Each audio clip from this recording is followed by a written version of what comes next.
The Great Hall of the Galactic Council had never been so quiet. Ambassador Vextai stood at the center of the massive chamber, his crystalline body reflecting the light from 1,000 different worlds. Around him, representatives from every major species in the galaxy waited for his report. The silence felt heavy like the air before a storm. "They are gone," Vextai said. His voice echoed through the chamber. "All of them.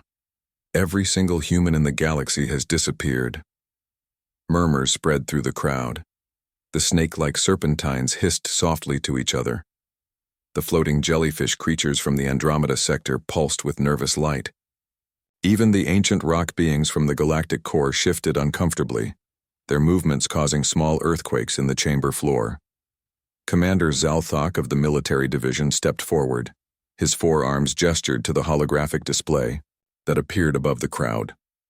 It showed a map of human space, 47 star systems that had been home to nearly 10 billion humans just days ago. The disappearance happened at the same time across all human territories, Zalthok explained. Our monitoring stations recorded the exact moment. It took 4 minutes and 42 seconds for every human settlement to go completely silent. The display zoomed in on individual planets. Images showed empty cities with lights still burning. Spaceports where ships sat waiting for crews that would never return. Restaurants with meals still warm on tables. Children's toys scattered in playgrounds where no children would ever play again. There were no distress signals, Zalthok continued. No signs of fighting. No evidence of natural disasters or alien attacks. They simply vanished as if they had never existed. Elder Morthak, the ancient leader of the ethereal collective, floated forward. His ghostly form shimmered with concern. What of their technology, their weapons, their ships? All left behind, Vextai answered. Every piece of human technology remains exactly where it was. Their automated systems are still running. Their defense networks are still active. Even their pets and farm animals are gone, but their machines continue to work as if nothing happened. The insectoid queen clicked her mandibles together nervously. This makes no sense. How does an entire species disappear without a trace? Where did they go? Vextai activated another display. This one showed the inside of a human home on the colony world of New Texas. The scene looked normal except for the complete absence of people. A cup of coffee sat steaming on a kitchen table. A child's homework was spread across a desk, half finished. A television played the morning news to an empty room. Our investigation teams have examined over 300 human settlements, Vextai said. The pattern is the same everywhere. Life interrupted in the middle of ordinary activities, but no signs of panic or struggle. It is as if every human in the galaxy received the same signal at the same moment and simply walked away from their lives. Chief Science Officer Ralvin of the Aquatic Federation swam forward in his water-filled suit. Perhaps they developed new transportation technology? Something we do not understand? Zalthok shook his massive head. We have analyzed every piece of human technology. According to our assessments, they were still centuries behind most council species in transportation science. Their fastest ships could barely achieve standard hyperspace speeds. They had no dimensional travel capabilities. Then how? Demanded the war chief of the Predator clans. Entire civilizations do not just disappear. Vextai hesitated. This was the part of his report that worried him most. There is something else. Something our teams discovered during the investigation. The chamber fell silent again. Even the constant background hum of the translation system seemed to quiet. In several human facilities, we found scanning equipment that should not have existed, Vextai said slowly. Devices capable of monitoring subspace communications across the entire galaxy. Technology that could intercept and decode our most secure transmissions. The reaction was immediate. Several species began speaking at once. The Predator clans roared their anger. The crystalline hegemony's representatives rang like bells in alarm. The Peaceful Trade Federation members clicked and whistled in confusion. Elder Morthak raised one ghostly hand and silence returned. Are you saying the humans were spying on us? The evidence suggests they had been monitoring council communications for decades, Vextai admitted. They knew about our trade routes, our military movements, our political discussions. They had detailed files on every member species. Commander Zalthok stepped forward again. There is more. We found research facilities on human worlds that contained detailed psychological profiles of every major galactic species, studies of our social structures, our decision-making processes, our historical patterns. Why would they need such information? Asked the Trade Federation representative. We do not know, Vextai said, but the level of detail suggests they understood us far better than we understood them. The insectoid queen's antennae twitched. How long were they studying us? Based on the data we recovered, at least 200 years. Since shortly after their first contact with galactic civilization, this caused another wave of disturbed murmurs. When humans had first achieved faster-than-light travel, they had seemed like typical newcomers to the galactic community. Eager to trade, excited to learn, grateful for the opportunity to join the established order, they had appeared humble and harmless. There is one more thing, Vextai said. He looked around the chamber, meeting the eyes or eye equivalents of as many representatives as possible. In the quantum networks on Earth, we found a single message. It was heavily encrypted and scheduled for automatic deletion. What did it say? Elder Morthak asked. Vextai activated the final display. Words appeared in the common galactic language, stark and simple against the dark background. The pattern recognition protocols have identified the trigger threshold. Initiate Diaspora Protocol 7. Leave no trace. The chamber erupted. Representatives shouted questions and demands. Security forces moved to maintain order. But through all the chaos, one fact remained clear. Humanity had not simply disappeared. They had planned their departure. What does it mean? The Trade Federation representative called out over the noise. Vextai waited for quiet to return before answering. We believe it means they saw something coming. Something that made them decide to leave everything behind and vanish from known space. But what could frighten an entire species so badly they would abandon their homes? Asked Chief Science Officer Ralvin. The question hung in the air, unanswered. Around the Great Chamber, representatives from dozens of species looked at each other with new suspicion. If the humans had been watching and learning for 2 centuries, what had they seen? What had they discovered about the galactic community that had made them choose to disappear rather than stay and face it? Elder Morthak spoke into the silence. We must find them. An entire species cannot simply vanish. There must be a trail, some sign of where they went. We are trying, Commander Zalthok replied. But so far we have found nothing. It is as if 10 billion humans and all their allies simply stepped out of this reality. Their allies? Several voices asked at once. Vextai nodded grimly. 3 other species that were closely associated with humanity have also gone silent. The Tau Collective, the Free Traders of Epsilon, and the Republic of New Worlds. All disappeared. At the same time as the humans. The implications hit the chamber like a physical blow. This was not just one species vanishing.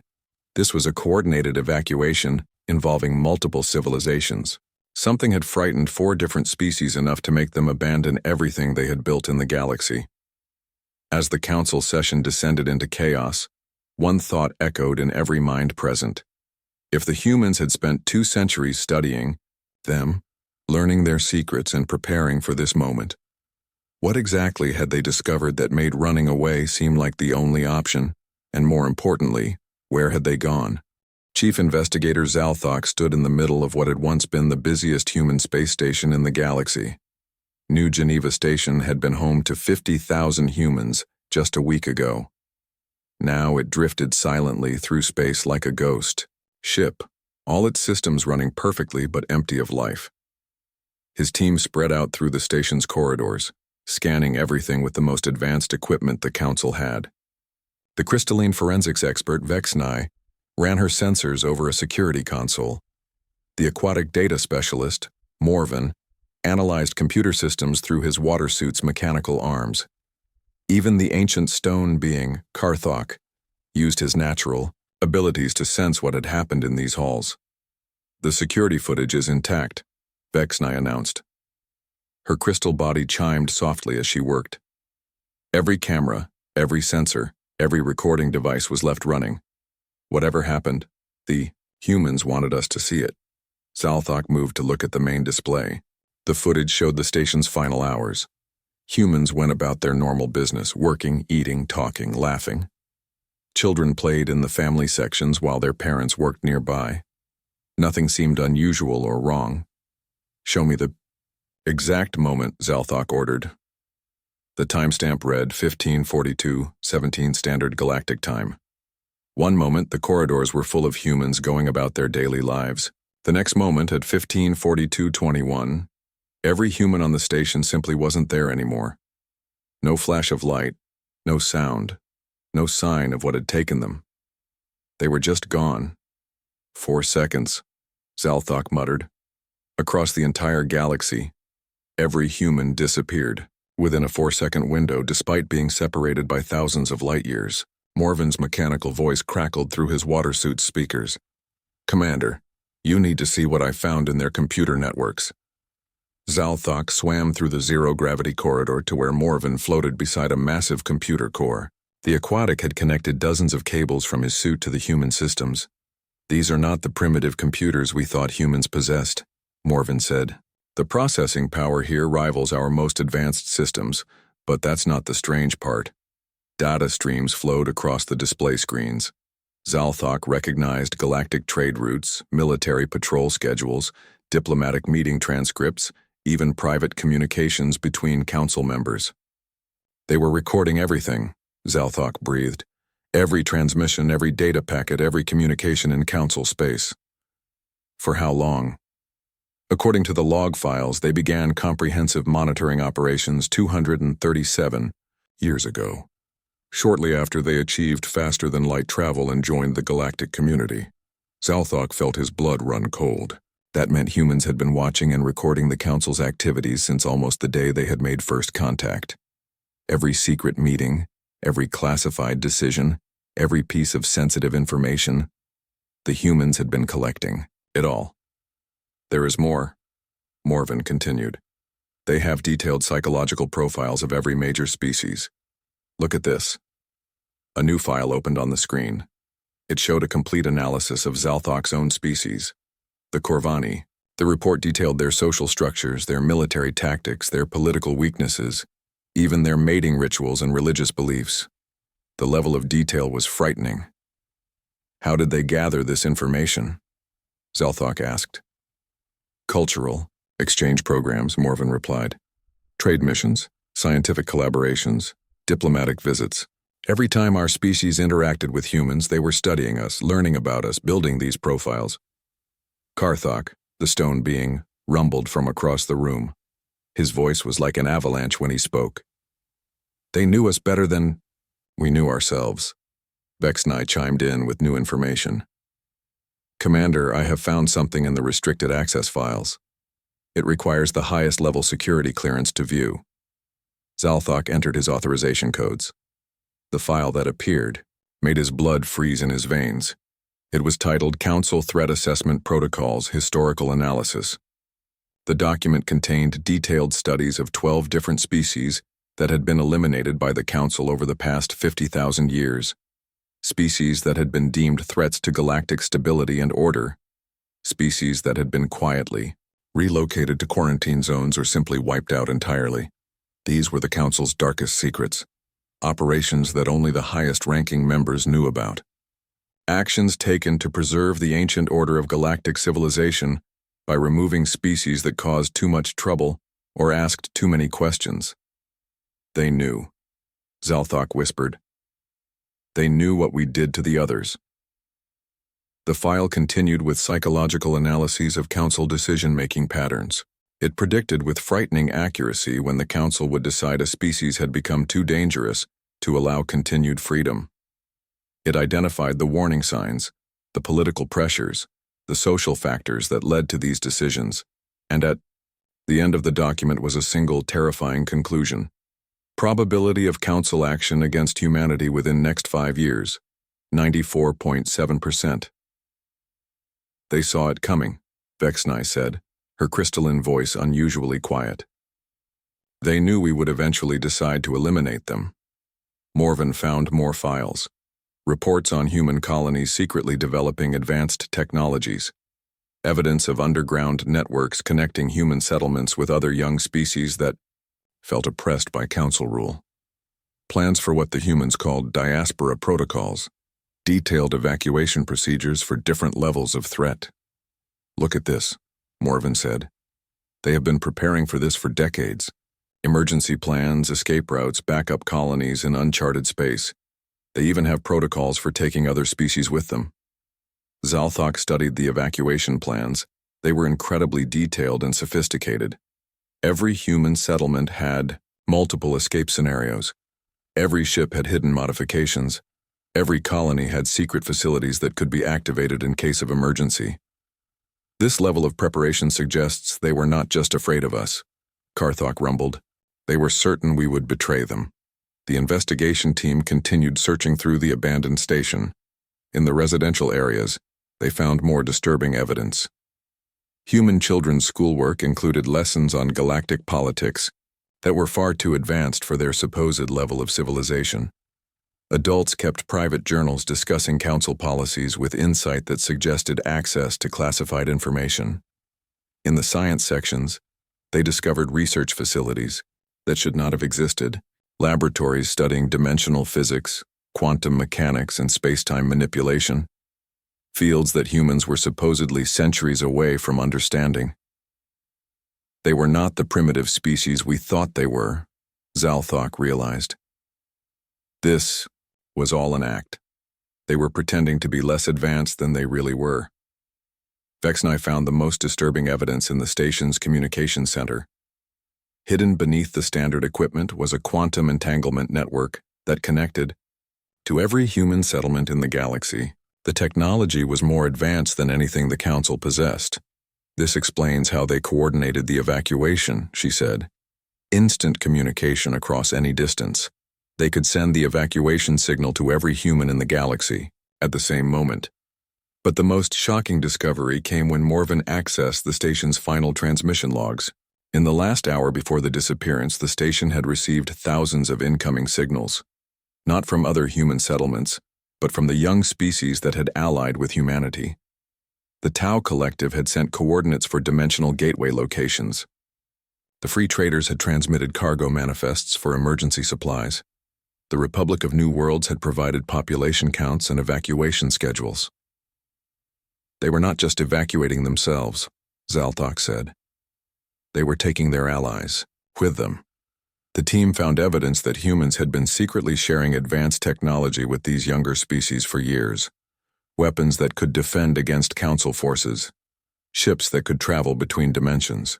Communication systems that could not be detected or intercepted. "How many species were involved?" Karthok asked. Morven checked the data streams. At least 23 species received technology transfers from human sources in the past year, all of them younger races that had joined the galactic community within the past 1,000 years. The implications were staggering. Humanity had not just been preparing for their own evacuation. They had been building a coalition of younger species who felt oppressed by the ancient council's rule. They had been preparing for the day when they would all leave together. "Where did they go?" Vexnai asked. Zalthok studied the final transmission logs. The last message sent from the station was addressed to something called the Watchers. It contained navigational data for locations outside the galaxy itself, coordinates in the void between star clusters where no life should be able to exist. "They did not just leave our galaxy," he said slowly. "They left our reality entirely." As the investigation team prepared to return to Council space with their findings, Zalthok could not shake one disturbing thought.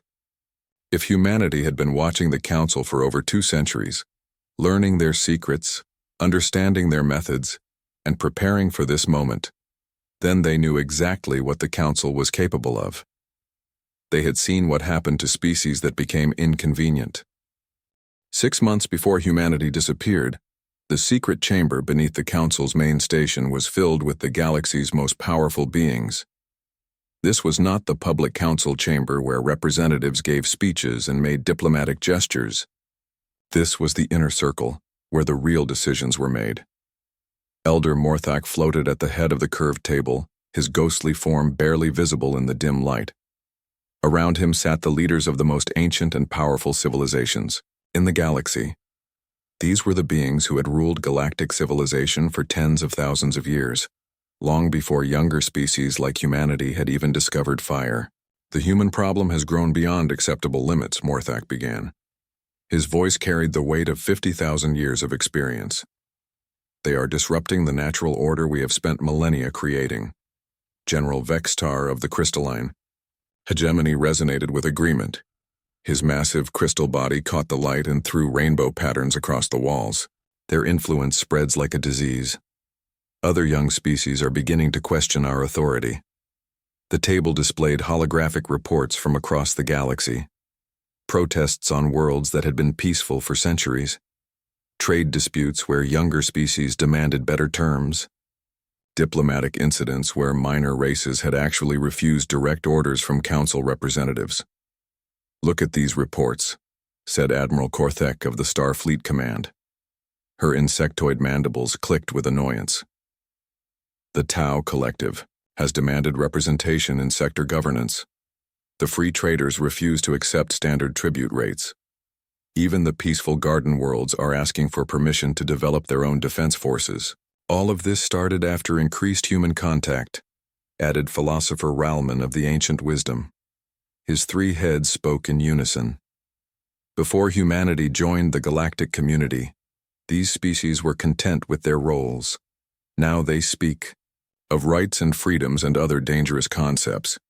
Elder Morthak gestured to bring up new data. "Our psychological evaluation teams have studied human influence patterns. They possess an unusual resistance to authority that appears to be genetically programmed. Worse, this resistance is contagious. Extended contact with humans causes other species to develop similar attitudes." The evidence was disturbing. Species that had been obedient members of galactic society for thousands of years were suddenly questioning rules they had never challenged before. They wanted to know why certain areas of space were forbidden. They asked about historical events that had been classified for their own protection. Some even demanded to participate in high-level political decisions. "The humans are teaching them to be difficult," complained Chancellor Zorvik of the Trade Authority. "They spread ideas about individual worth and personal choice. They suggest that all species should have equal voices in galactic governance." "Impossible concepts," agreed War Leader Karthek of the Battle Clans. "The galaxy has remained stable for 50,000 years because the elder races provide guidance to the younger ones. If every species begins making its own decisions, we will have chaos." The holographic display showed the most troubling evidence of all. Human cultural exports were spreading throughout the galaxy. Music that celebrated rebellion against authority. Stories about ordinary individuals standing up to powerful institutions. Art that questioned traditional hierarchies. "They are systematically undermining everything we have built," Morthak said. "Their very existence encourages disorder." The military representatives presented their assessment. Humanity had grown too quickly and too unpredictably. Their technology advanced at rates that made long-term planning impossible. Their population spread to new worlds faster than the Council could monitor. Their trade networks created economic dependencies that gave them political influence. "In 200 years, they have achieved what most species require 2,000 years to accomplish," reported Intelligence Chief Vartek. "This rapid growth pattern is historically associated with species that become galactic threats." The psychological evaluation was even more damning. Dr. Melthon of the Behavioral Sciences Division had spent decades studying human mental patterns. "They possess what we call alpha independence syndrome," she explained. "Most species naturally accept guidance from older, wiser civilizations. Humans question everything. They refuse to accept that age equals wisdom. They believe their own judgment is as valid as ours." "Even worse," added Dr. Nalvin from the same division, "they actively teach this attitude to other species. They hold conferences on individual rights. They publish research on political self-determination. They even suggest that the Council's authority comes from the consent of member species rather than from our natural superiority." The evidence was overwhelming. Humanity was not just another young species learning to fit into galactic civilization. They were a fundamental threat to the order that had kept the galaxy peaceful and stable for millennia. "What do our historical models suggest?" asked Elder Morthak. The ancient archives activated, showing data from the past 50,000 years. 12 different species had shown similar patterns of rapid growth, independence, and disruptive influence. All 12 had been dealt with through the pacification protocols. The Veltari were eliminated 8,000 years ago for refusing to accept resource allocation quotas, the archive reported in its mechanical voice. The Mordani were relocated to quarantine sectors 12,000 years ago for spreading political unrest. The Zarketh were sterilized 15,000 years ago for developing unauthorized weapons technology. Each case followed the same pattern. A young species would grow too quickly, become too independent, and start influencing other species to question council authority. Each time, the solution had been swift and decisive action to preserve galactic stability. "The humans fit the profile." "Exactly," concluded Dr. Melthon. "If we allow them to continue their current path, they will eventually unite enough younger species to challenge our authority directly." "The vote must be taken," Elder Morthak announced. "Do we activate Pacification Protocol Omega against the human species and their closest allies?" The debate that followed was brief but intense. Some argued that humans might still be controlled through economic pressure or political isolation. Others suggested that partial measures had never worked with previous disruptive species. "Pacification Protocol is humane," argued Medical Chief Torval. "It does not destroy them physically. It simply removes their psychological drive toward independence and rebellion. They will become content and peaceful members of galactic society. And their technology and resources will remain available for proper management by elder species," added Economic Coordinator Felmar. The weapon itself was elegant and clean. A psychic energy burst transmitted through subspace to every member of the target species simultaneously. It would alter their brain chemistry, removing aggressive independence and replacing it with cooperative obedience. They would retain their intelligence and abilities but lose their troublesome desire for self-determination. "All in favor of immediate implementation," Elder Morthak called. The votes appeared on the secure display. Ancient species that had ruled the galaxy since before Earth's sun had formed cast their judgments on humanity's fate. The ethereal collective voted for elimination. The crystalline hegemony agreed. The Star Empire, the Battle Clans, the Trade Authority, and dozens of other elder races added their support. When the counting finished, the result was decisive. 847 votes in favor, 231 opposed, 122 abstaining. "The motion passes," Morthak announced. "Pacification Protocol Omega will be implemented immediately against the human species and their primary allies." The weapon charged for 6 hours, drawing power from the combined energy output of a dozen star systems. The psychic amplifiers focused the energy into subspace, where it could travel instantly to any location in the galaxy. The targeting system locked onto the unique brainwave patterns that identified human consciousness. At exactly 15:42:17, standard galactic time, the weapon fired. The energy wave spread through subspace at infinite speed, reaching every human settlement, every human ship, every human outpost in the galaxy within the same 4-second window. It should have been instant and irreversible, turning 10 billion rebellious humans into 10 billion obedient citizens. But when the energy reached its targets, it found nothing there. The humans were gone. Every single one of them had vanished in the exact 4-second window between when the weapon fired and when it should have taken effect.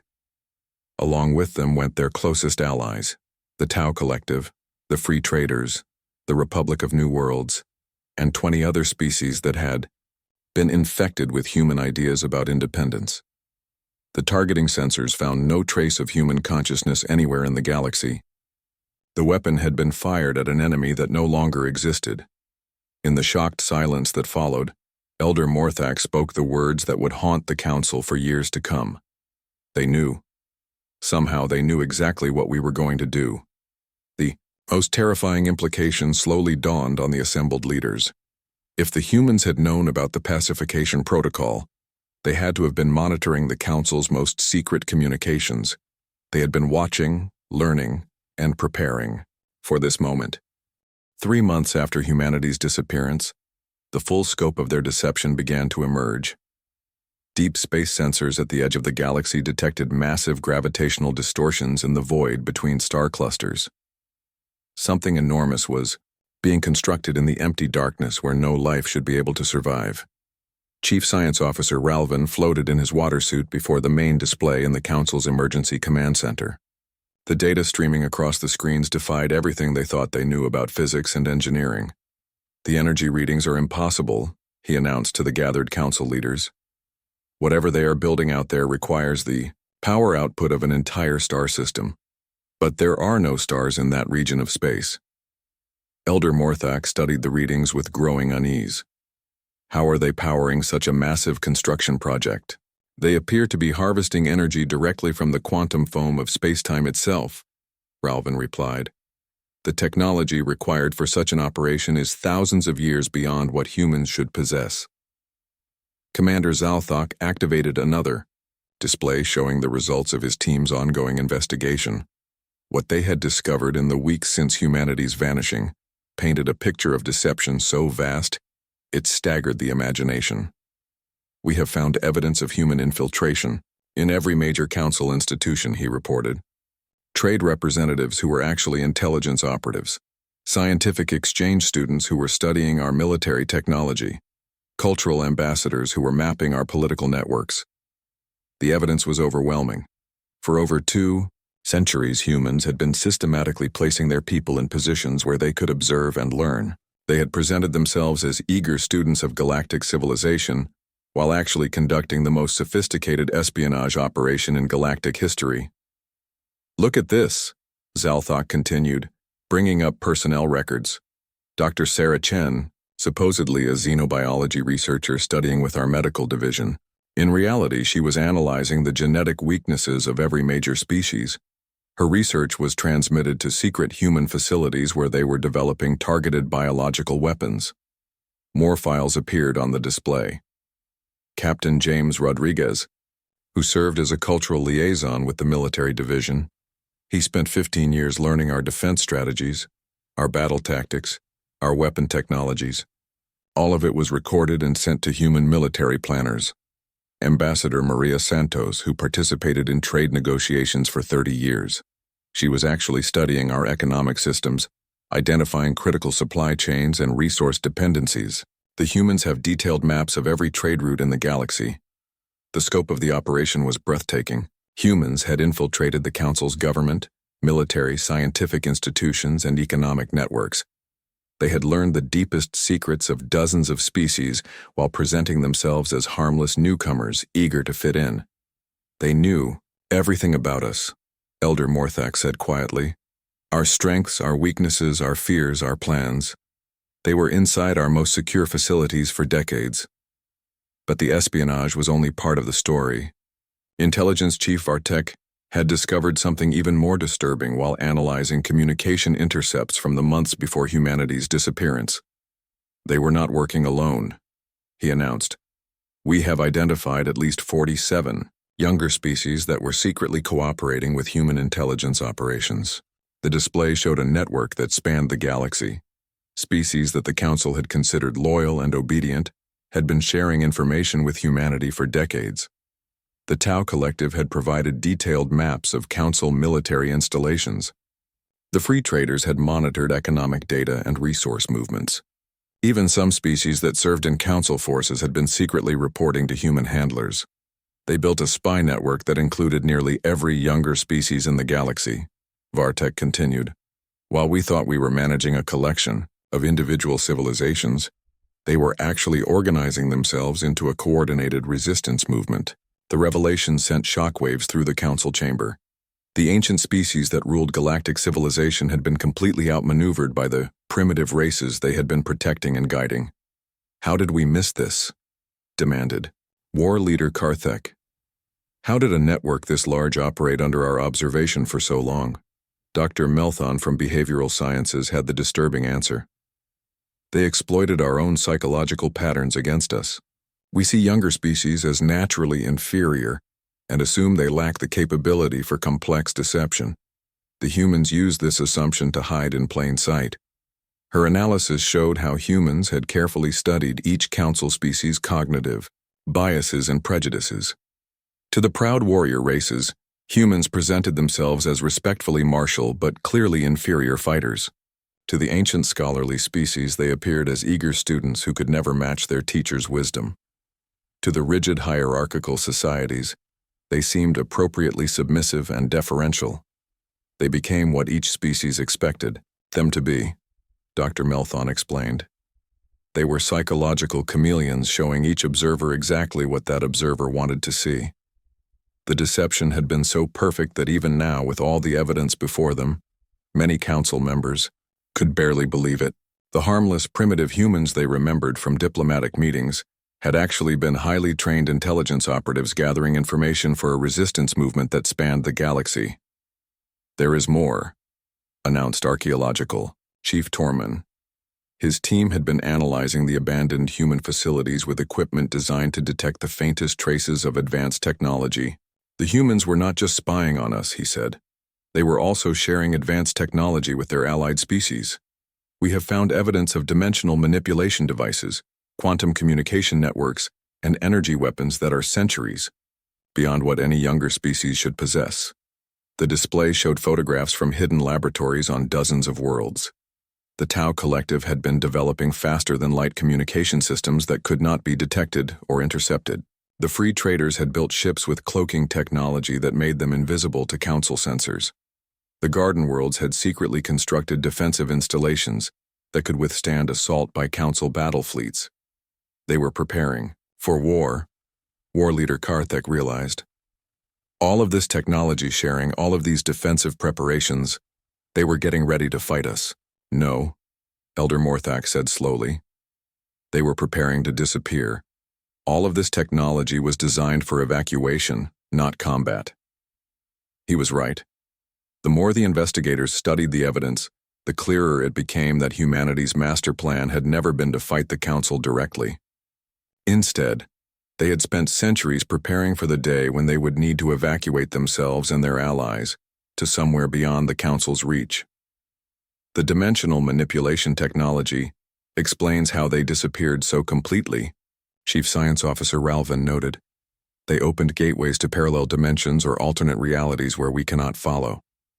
"But where did they go?" asked Intelligence Chief Vartek. "And what are they building out there in the void?" "Long range. Sensors provided disturbing clues. The construction project in the empty space between galaxies was massive beyond comprehension. Structures that dwarfed entire star systems were taking shape in the darkness.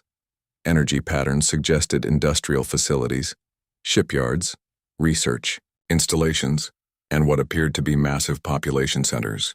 They are building a new civilization, Elder Morthak realized. Somewhere beyond our reach, they are constructing an alternative to galactic society. The implications were staggering.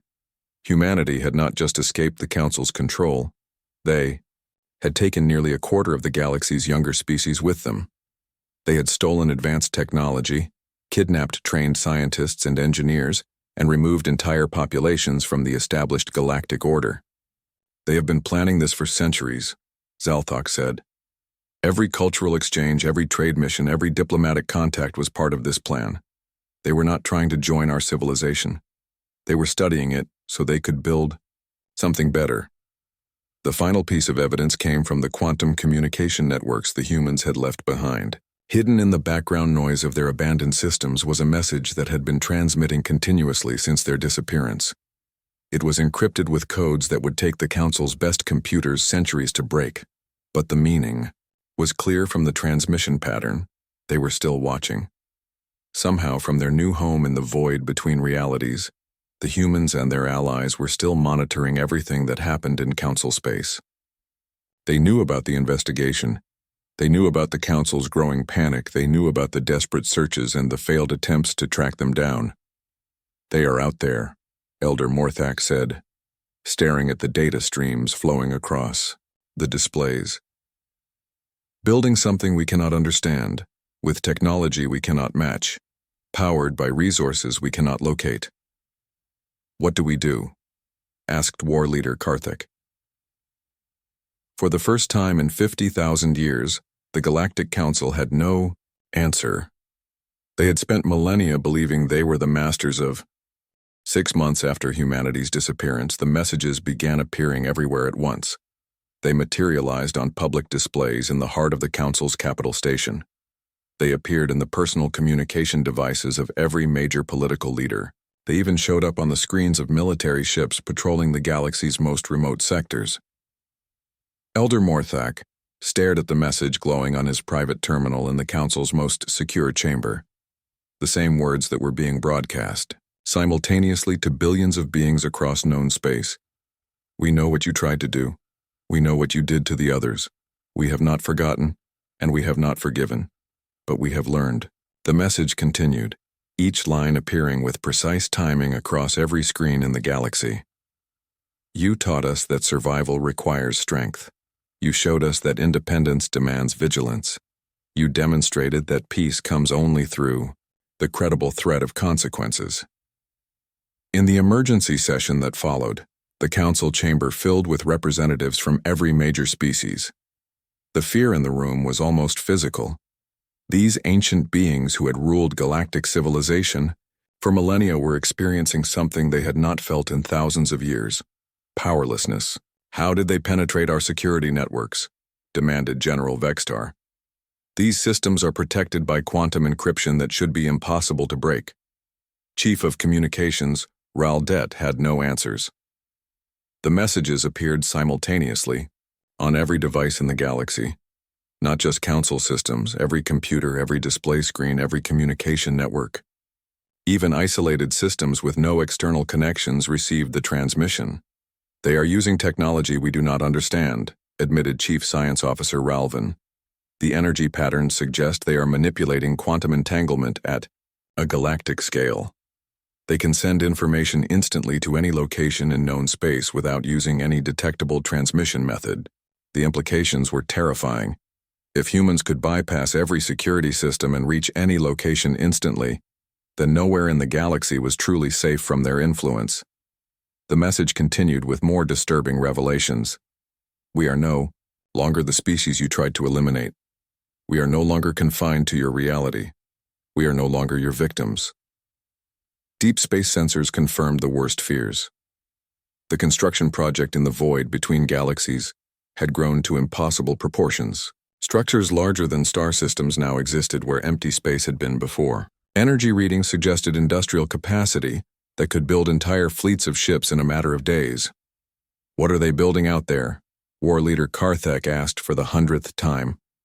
Something that will ensure they never have to run again, Elder Morthak replied quietly. The investigation teams had pieced together fragments of the truth from the data humans had left behind. In the months before their disappearance, they had been conducting experiments that pushed the boundaries of known science. Dimensional engineering projects that could create entire pocket universes. Time manipulation technology that could accelerate construction and development. Matter conversion systems that could transform raw energy into any required material. They are not just building a civilization, Intelligence Chief Vartek reported. They are building a new form of existence. The energy patterns suggest they have found ways to exist partially outside normal space-time. They can be anywhere and nowhere simultaneously. The final part of the message sent waves of panic through the council. The galaxy belongs to all who inhabit it, not just those old enough to claim authority through age. When you are ready to abandon your tyranny, we will consider returning. Until then, remember this. We are watching. We are waiting. We are everywhere you cannot see. And next time, we will not run. The threat was clear, but the council's response was hampered by their complete lack of understanding about what they were facing. How do you fight an enemy that exists in multiple dimensions? How do you locate a target that can be anywhere in the galaxy instantly? How do you defend against technology that makes your best weapons look like primitive tools? The answer came sooner than expected. 3 days after the messages appeared, The Council decided to demonstrate their continued authority by attacking one of the abandoned human colonies. A massive battle fleet, including some of the most powerful warships ever built, moved to destroy New Earth, the largest human settlement that had been left behind. The fleet consisted of over 300 ships from a dozen different species, dreadnoughts that could crack planets, carriers filled with fighter squadrons, support vessels equipped with the most advanced weapons technology in the galaxy. It represented the combined military might of the oldest and most powerful civilizations known to exist. Admiral Korthek commanded the operation from her flagship. "Target the major population centers," she ordered. "We will show the galaxy that abandoning Council protection has consequences." The weapons fired simultaneously from dozens of ships. Enough destructive power to sterilize an entire world streaked toward the empty cities on New Earth's surface. The energy beams never reached their targets. Instead, at the moment the weapons fired, something impossible happened. The entire battle fleet simply vanished. 300 warships and their crews disappeared as completely as humanity had months before. They reappeared moments later in the void between galaxies, thousands of light years from the nearest star. Their ships were intact but powerless, drifting in the empty darkness with only enough life support to keep their crews alive for a few days. A new message appeared on every screen in the fleet. Final warning. The rescue operation took weeks. When the surviving crews were finally brought back to Council space, they all reported the same thing. In those moments drifting in the cosmic void, they had seen the construction project humanity was building, and it was beyond anything they had imagined possible. Cities the size of solar systems, one traumatized captain reported. Industrial complexes that stretch across light years. Shipyards producing vessels that dwarf our largest dreadnoughts. They have not just survived, another officer said. They have transcended. They exist in ways we cannot comprehend, but the most disturbing reports came from the ship's sensor records. In the brief time they had been transported to humanity's new realm, their instruments had detected something that changed everything. They were not alone out there. The signals suggested that humanity had made contact with other intelligences in the spaces between realities, beings or civilizations that existed outside normal space-time, entities that the galaxy's ancient species had never encountered or imagined. They have allies, Elder Morthak realized.